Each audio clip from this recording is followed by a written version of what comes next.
You are here on purpose with a purpose by design. Hello and welcome back. One of my favorite Bob Proctor quotes says this: be like a postage stamp. Stick to it until you get there. Now, this quote is a perfect segue into our episode today, because we're going to talk about mindset and how powerful it is and how easy it is with repetition to change it. So with no further ado, let's go to the show. Come on.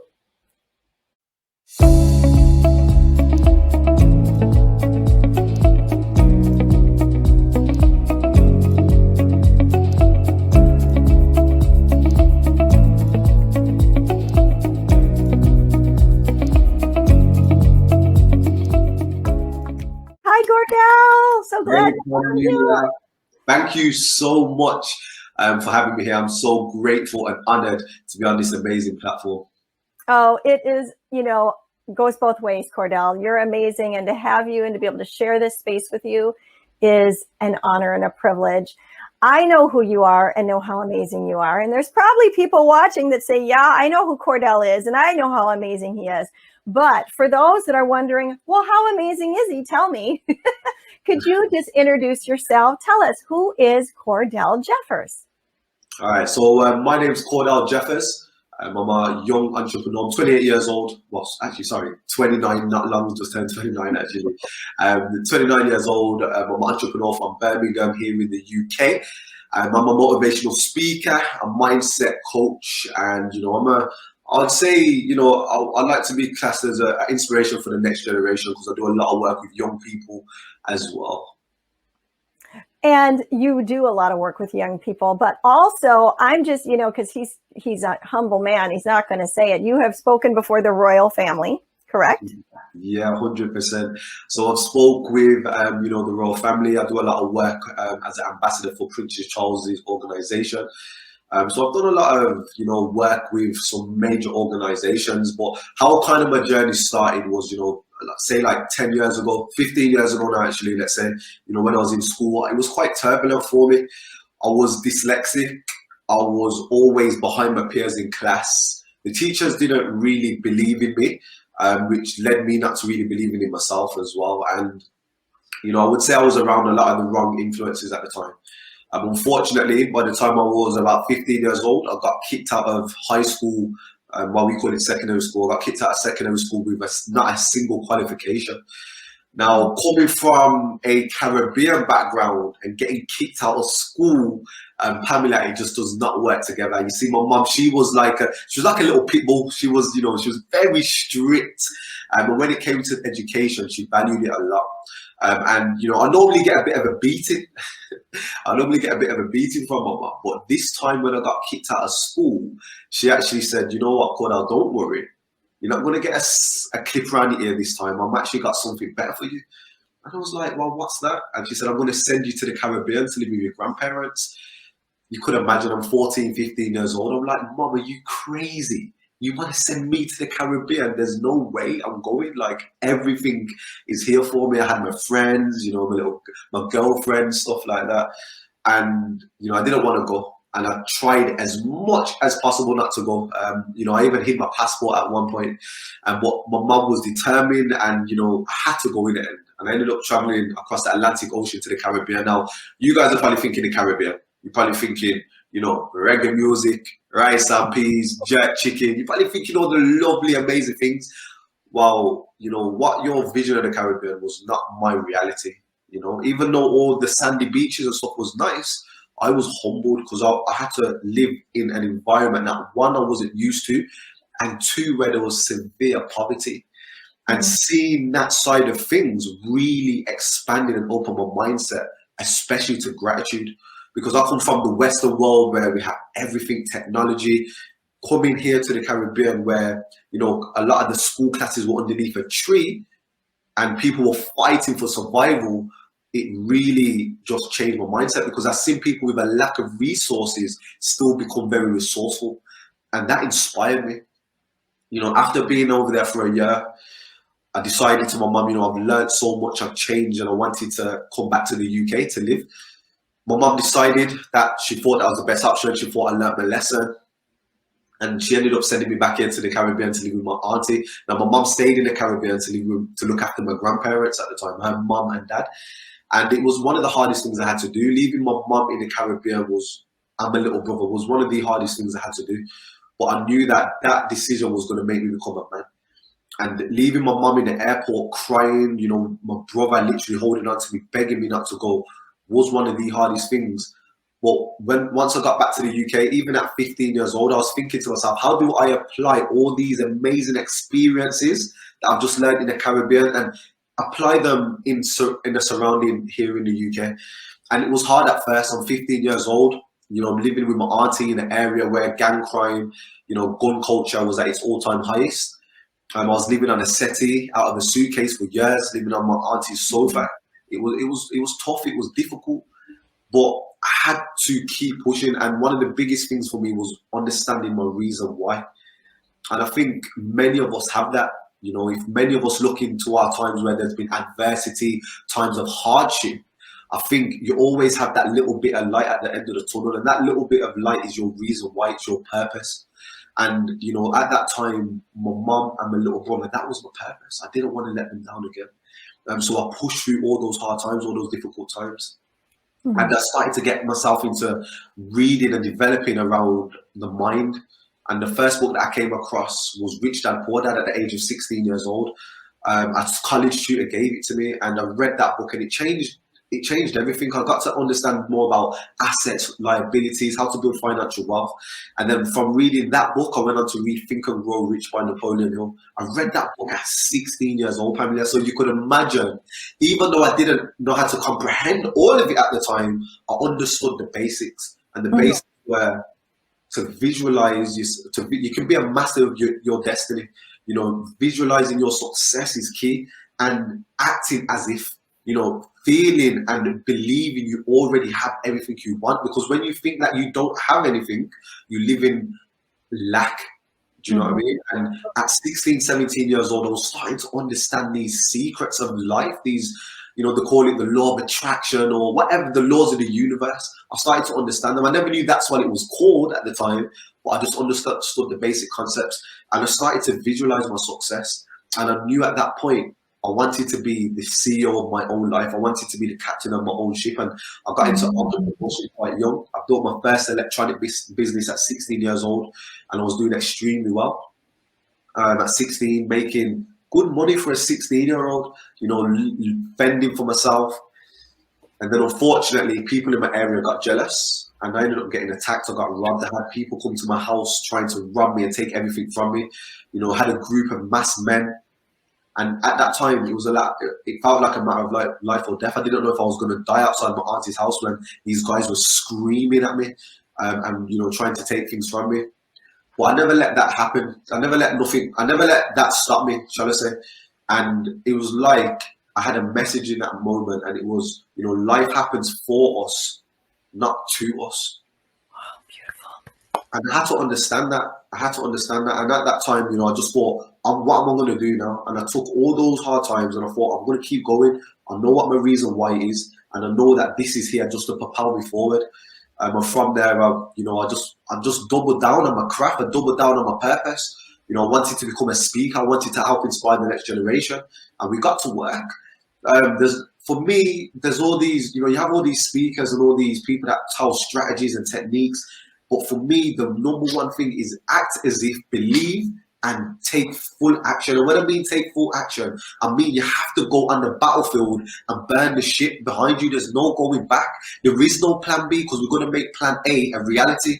And it's that intensity, that focus, and that tenacity that you've got to put in to your goal. And when you know that you're here for something and you work towards that something, everything will start opening up for you.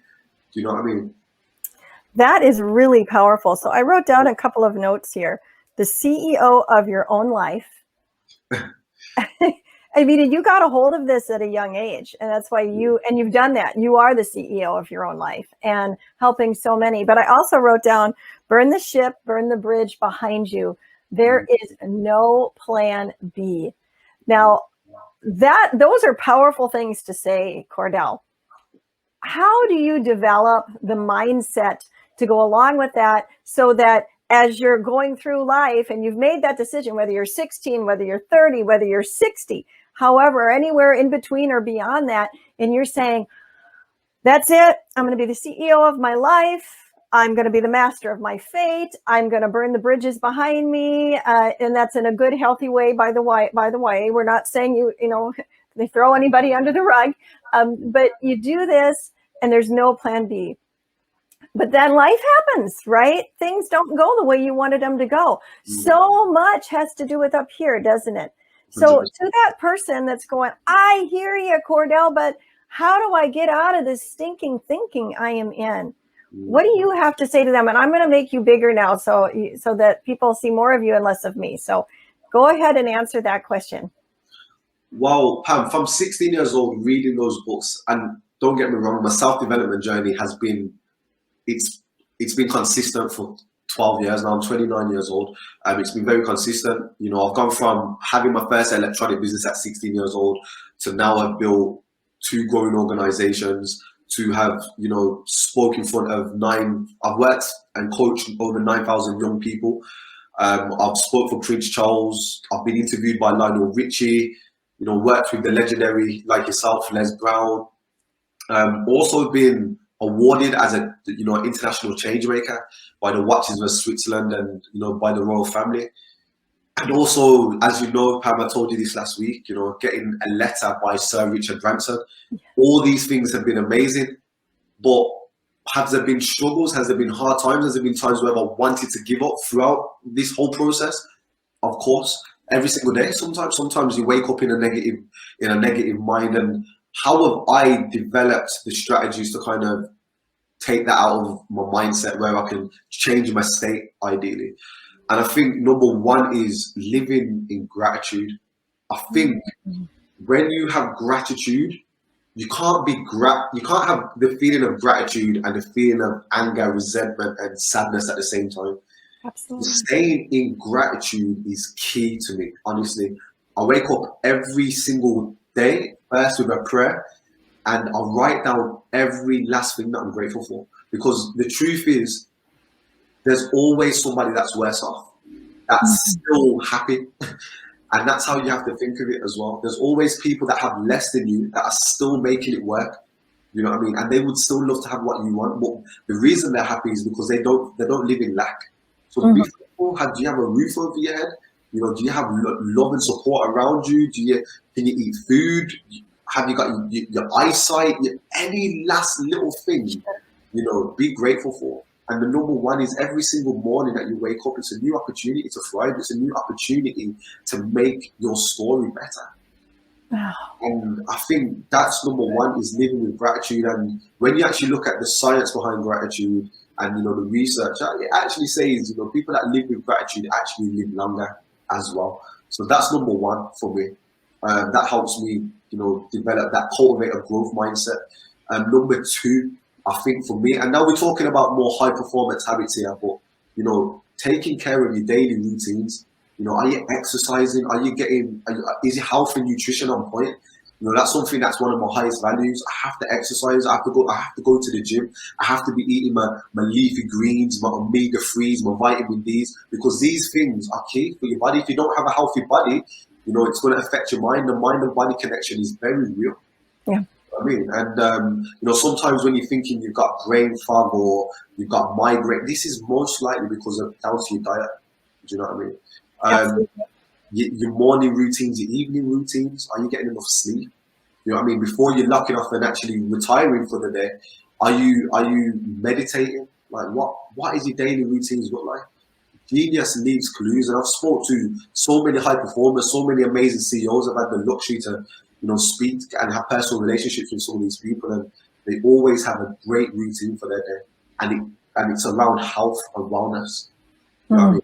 Anything that sacrifices your mental health, you have to cut it off and let it go.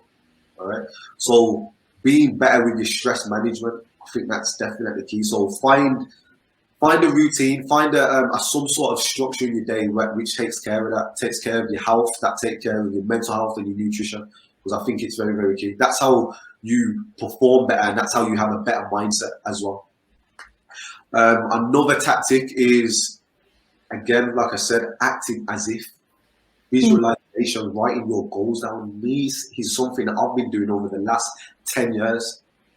The last 10 years I've been doing it. I write my goals down every single day. And I'm talking about writing your goals until your hand hurts. It needs to, when you write your goals down, it needs to integrate into your nervous system so it becomes a part of you.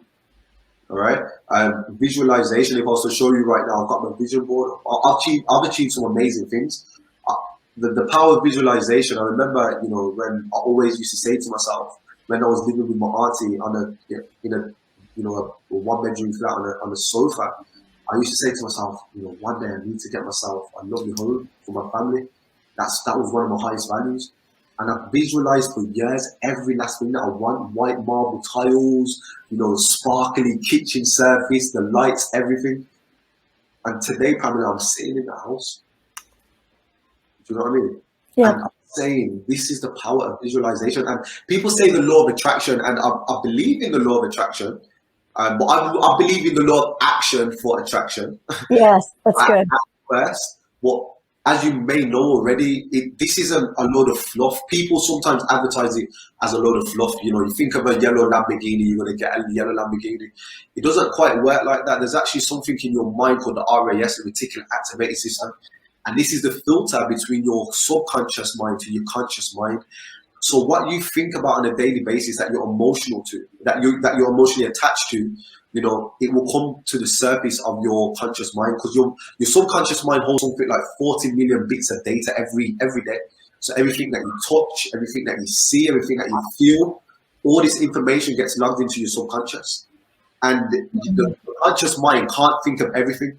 So what it does is it has a filter system, and that's called your subconscious mind. So it's important to always have your goals at the forefront of your mind everywhere you look, because then when you're out on the road or you're out, traveling, things will start to align. You'll start bumping into people that had some sort of connection to your business. You'll start seeing things align to your business. That's because your mind is now focused. Have you ever gone to a showroom where you've seen a car, right? Yeah. And you've seen this car and you loved it. You're like, I want this car. And then you go outside of the showroom. You don't get the car, but you go outside the showroom, and then you start to see that car everywhere. Well, that's your RAS working for you.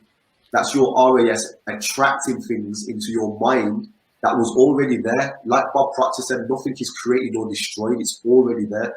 So we have to put these things at the forefront of our mind so our reticular activated system could work for us on a day-to-day basis and attract these things.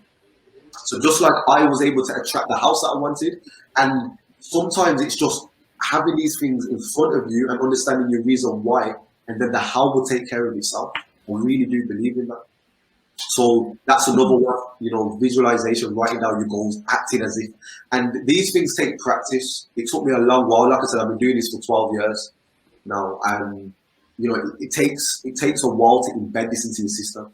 But daily practices, just do them. And you probably said to yourself, I've written down goals before, it doesn't work. Just don't be too hard on yourself. Just consistently try to do it until it's a part of you. Because, life's a journey and it doesn't work. And not everything works straight away. It just takes repetition. So they're like some of my key gems that I've been able to do to cultivate a growth mindset. And another thing is just, keep out of 1 to 10, rate your peer group. What is your peer group like? What are the people that you're surrounding yourself like? Are you around people that are positive, that are pushing for more, or people that, that you can look up to? Or are you around people that are always moaning or always putting their problems onto you? Because, we have like a tank of energy every single day. And, we don't want it to be getting wasted on the wrong things and around the wrong people. So put yourself in a positive peer group and meet amazing people like I have with Pam. Pam's, you've been an amazing person. I'm an amazing motivator for myself, and you are the kind of people that I want to be around every single day. So it's important to, understand who you're around and your peer group. When you go to the park, pigeons. You don't see the pigeons with the eagles. The eagles are flying high while the pigeons have got their head down. You know what I mean? So be the eagle, fly high, and be around the right people. That is so powerful. And I'm so glad that you brought up the RAS, the reticular activating system, because that to me is one of those things that puts the science or the meat behind everything that we talk about. It's not just a high and lofty mindset, right? It's not just a grab it or blab it and grab it, right? There is a science behind it. And I'm so glad that you elaborated on that so people could grab a hold of that. You gave so many good tips here. So I want to just repeat some of them back just so that you can catch them and write them down. If you were like me, I was writing all kinds of things down, and I want you to catch this. So the reticular activating system, that's huge.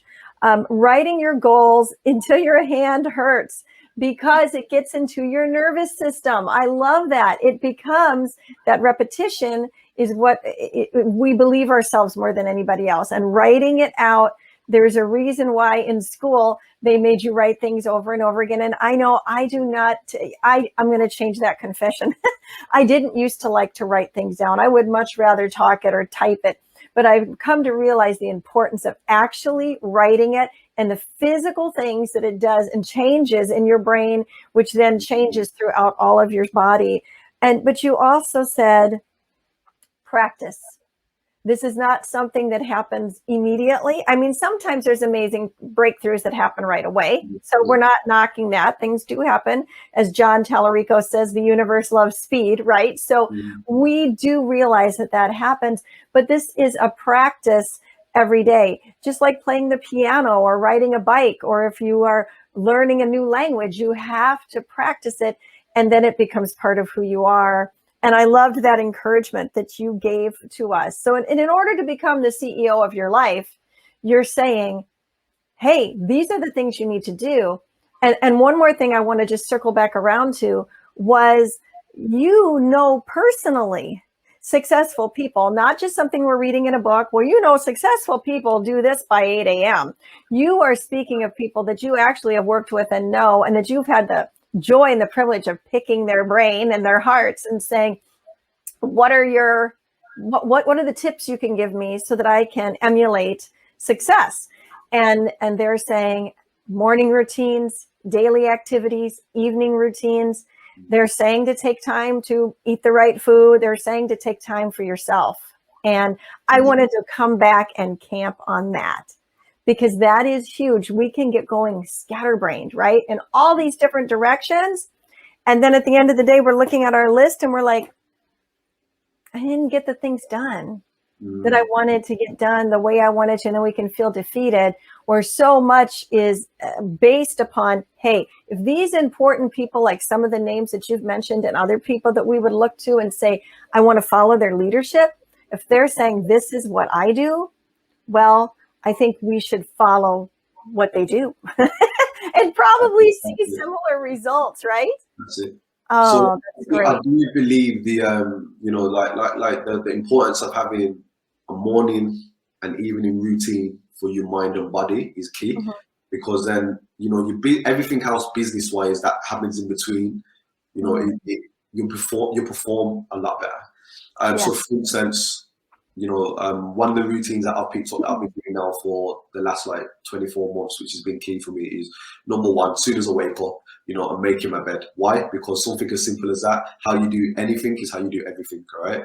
Number two, when I'm brushing my teeth, I brush it with my right hand. I'm left-handed. The reason I do that is because it creates neuroplasticity. So I'm creating new pathways in my brain. The mind has to focus more and I have to be more present in the moment.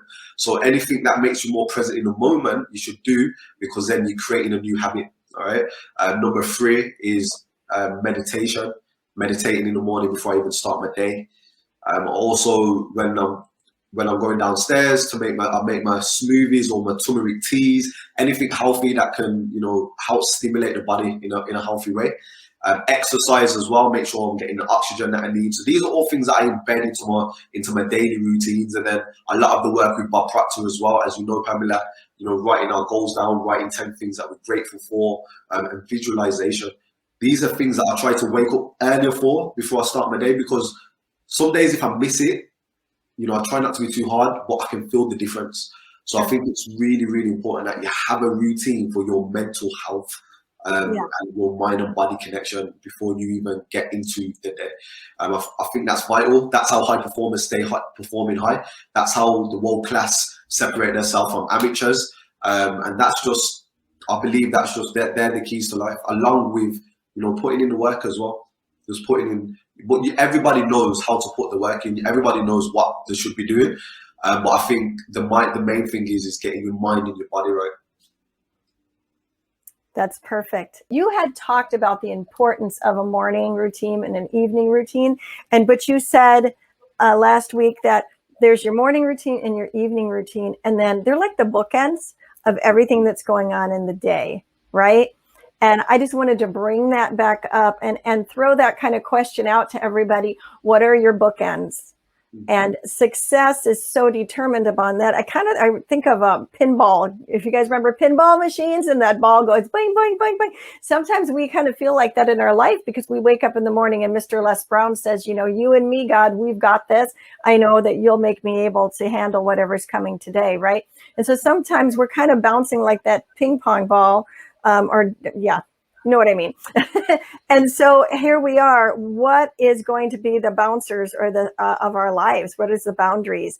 And that's kind of where we ended last week, was you were setting a very strong, firm foundation of how to start to gear yourself in mindset towards that solid, forward-focused, success-filled life.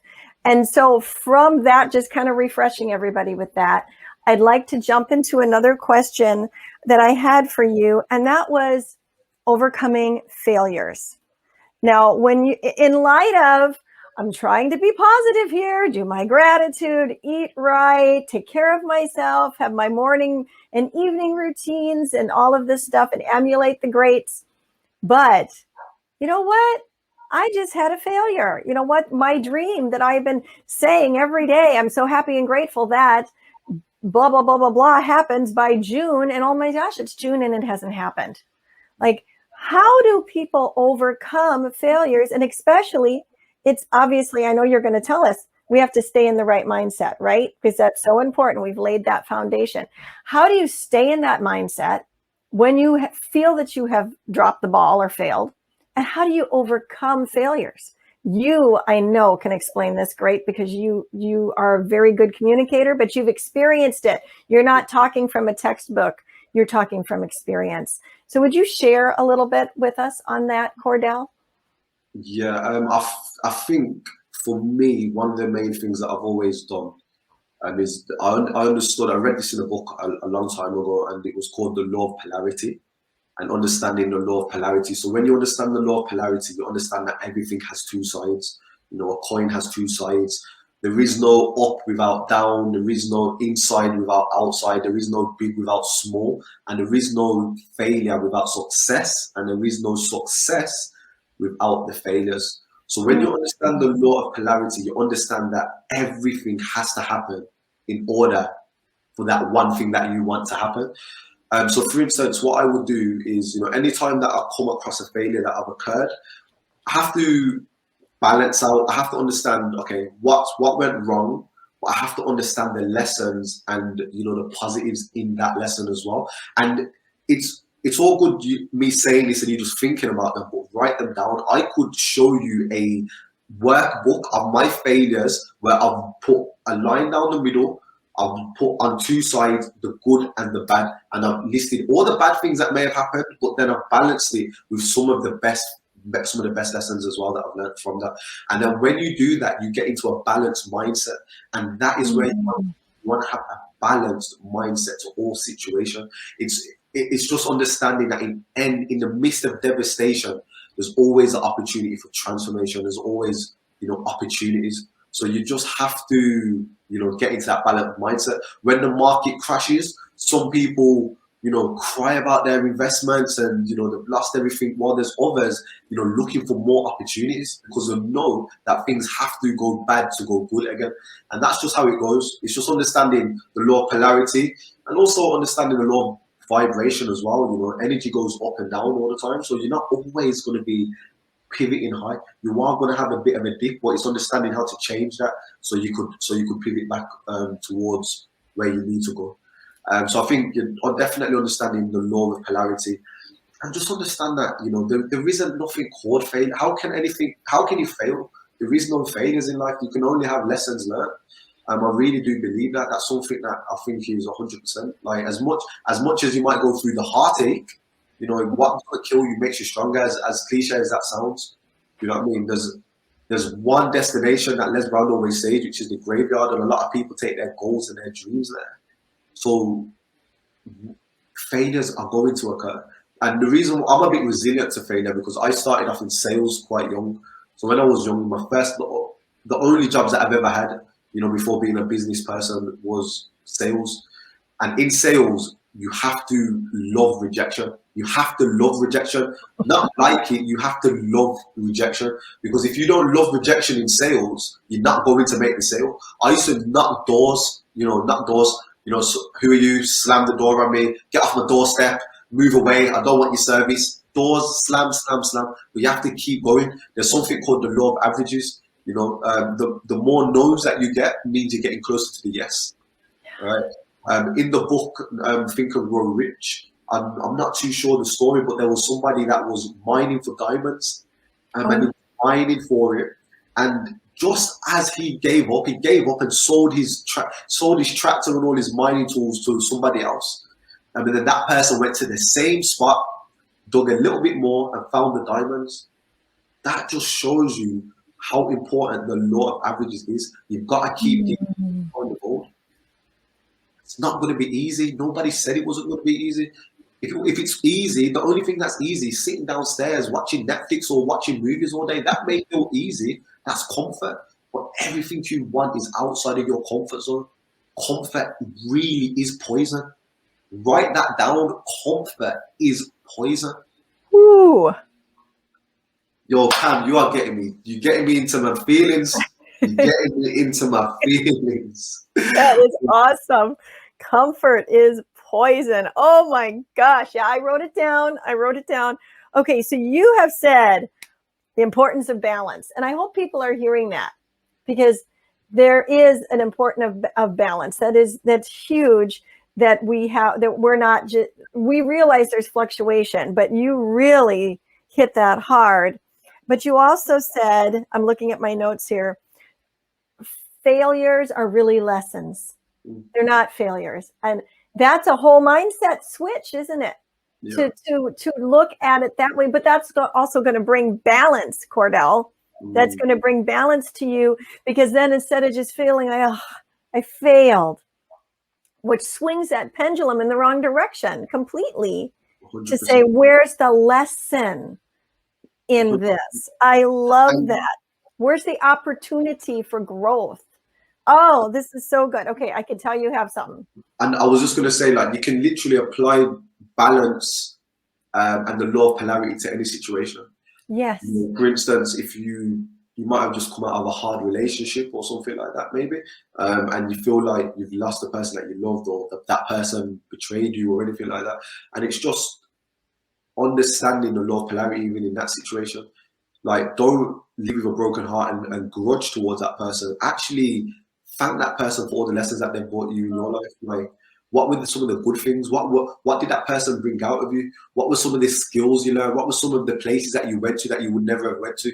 You know, what are the lessons you've learned now that you can apply into your future relationship? Because now it's going to be even more solid, because you know what you're looking for even more. So you can do it in any situation, but you have to write these things down. It's not about thinking about them. It's not about listening to a podcast or reading a book. It's about evaluation, self-evaluation of every scenario, writing down, you know, the drawbacks and the things that are good as well. So that's how you have a balanced mindset in everything. So even before any project that I occur, like, I've tried to think about the positives and some of the lessons that I may learn from this, which people would say the negatives, and understand that if these things come, you know, like, I'm fully grateful, because this is, life's a journey. You know what I mean? It's a marathon. It's not a race. You know what I mean? And as long as you're still running the track and still in the game, you know, you've got every single chance. You said, when the failures come, I'm grateful. to somebody just hearing that, if they just tuned in right now, they're probably thinking, that guy's crazy. Who's thankful for the failures? But when you turned it around and said, what have I learned? What can I take away from this? And then discussing the law of polarity, that, you know, if you're in that balance of where something is happening, where there's a lesson being learned, you know, you're on the upswing, right? You know that you're on the upswing. I love that. Then you mentioned, oh, sorry, I was just going to say, one more thing is it's just really getting into your head that with the law of polarity is there is no success without its drawbacks. There is none.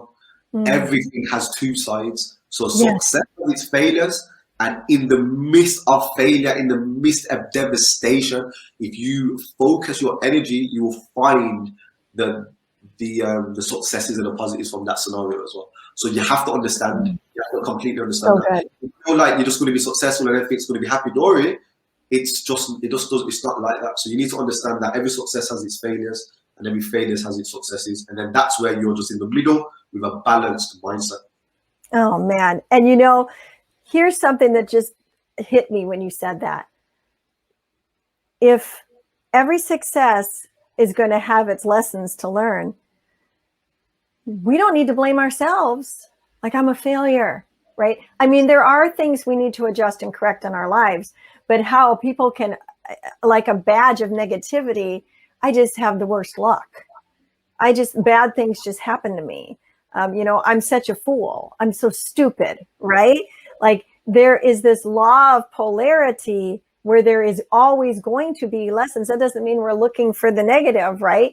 But that takes so much guilt and stress off of a person, and say, it's not necessarily my fault. I didn't necessarily cause this. Now, again, I'm not taking responsibility out of that, because there are things that we need to straighten up in our lives, right? But that is a strong takeaway for people that feel like, I am a failure, and they've gotten stuck there and need to say, well, you know what? You're dealing with a law, a universal law, but you're focusing on the wrong part of it. There needs yeah. So anyways, that was powerful. But you also mentioned the law of vibration. And I wanted to just ask you if quickly you could go a little deeper with that. And when I say a little deeper, how does a person change their vibration? What does that mean? Yeah, well, listen, Pam, if I was to show you how I change my vibration, it's not a pretty sight. You know, it's me probably dancing around in my boxers, you know, smiling, looking, doing the craziest faces in the mirror just to change my state. So as soon as I feel the energy dipping a little bit, you know, that means I need a break. Like, I don't care if I'm, you know, got a massive meeting about to come up. I take care of my mental health, so I need to change that energy. How do I change it? Me, personally, everybody finds their own way. Some people go to the gym, some people jog, they do what that. But me as well, one of the things that I do is I like to dance. I don't dance in front of anybody. Well, if I need to change my vibration, I put on some good music, I dance, you know, I wiggle my hips. I do come from the Caribbean, so I've got a little thing going on, you know. You know, and even as something as going into the mirror and just, you know, taking command, looking in the mirror and just saying, I own you. Do you know what I mean? You're a champion. Just little things like that, bringing out that lion in it. And then after that, sometimes I think, what the heck are you doing, Cordell Jeffers? What I'm doing is I'm releasing endorphins in my brain. Like I said, you can't be in a positive state and a negative one at the same time. It just can't work. It's impossible, because you're releasing certain hormones and chemicals in your brain. So as soon as I feel down, change my state, get up, relax, jump up and down. And trust me, if you jump up and down and you're smiling, making crazy faces in the mirror, the only thing you can do is smile. So that means you're bringing back good energy into your body and raising that vibration level. Which is going to change your state of awareness. It's going to change your emotions. It's going to change your processing, your thinking, and all of that. I appreciate you taking time to explain that, because there might be people that are thinking, what does that mean? And how do I change that? And you're right, it's a personal thing as well. But, you know, just like we can say, well, got the crab.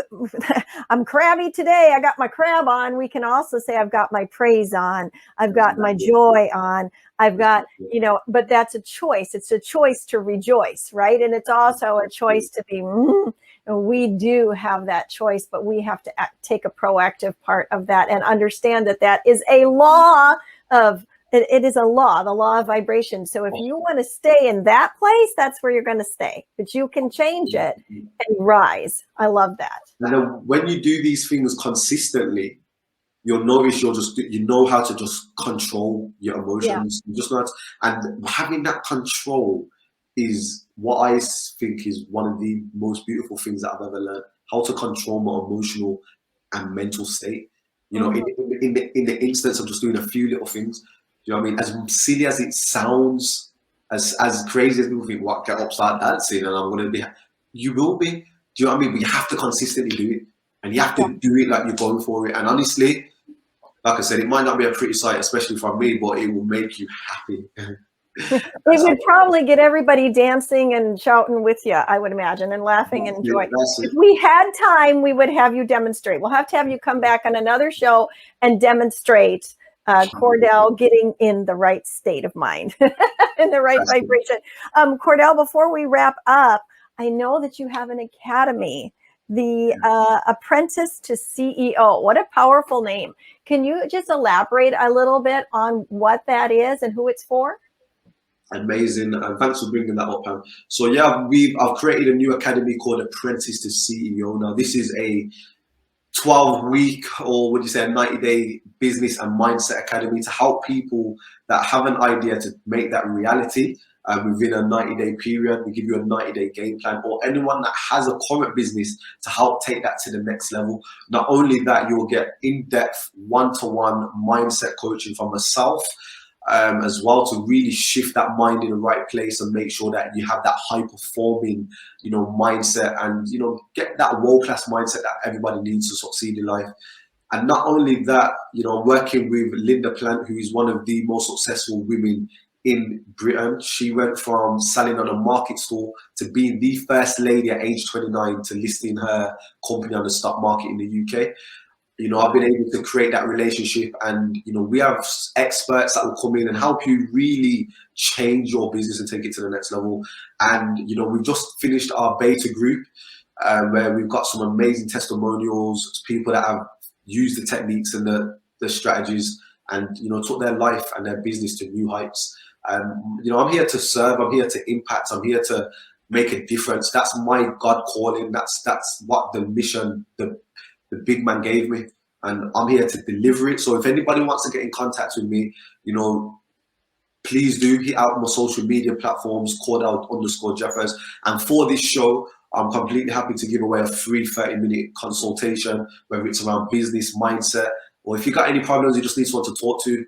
Like I said, we can make it work. And I'm just letting everybody know that you have absolute greatness inside of you. Don't listen to me, or don't, listen to everyone on the show that you hear. Literally, you can do this yourself. All right. So, sorry, listen to the gems, but understand you can do this yourself. It's not just, these people that are coming on the show that have just, what, they're lucky, or they're too good, or I'm not like them. You have greatness inside of you. Do you know what I mean? When I was 15 years old, leaving the Caribbean, broke on my auntie's sofa, it was hard. But I had to learn these techniques to take myself to the next level. And I'm happy to now say that I'm a successful entrepreneur and an award-winning change maker. And the stories that I've got more story to create, and I'm going to keep going. You are an amazing story, Cordell, and such an inspiration to so many. Cordell, thank you so much for bringing forth incredible downloads, gems, diamonds. Really, this has been amazing. And I believe that all of us would say that our state, our vibration has changed just listening to you. So I thank you for that. You poured into us. Boy, do we appreciate it. Take care. Thank you, guys. And to everybody else, thank you for watching. Thank you for being here today. Remember, you do have greatness in you. You are a masterpiece, as Mr. Brown says, Mr. Les Brown, because you're a piece of the master. You have a purpose by design and not by default. Go for it.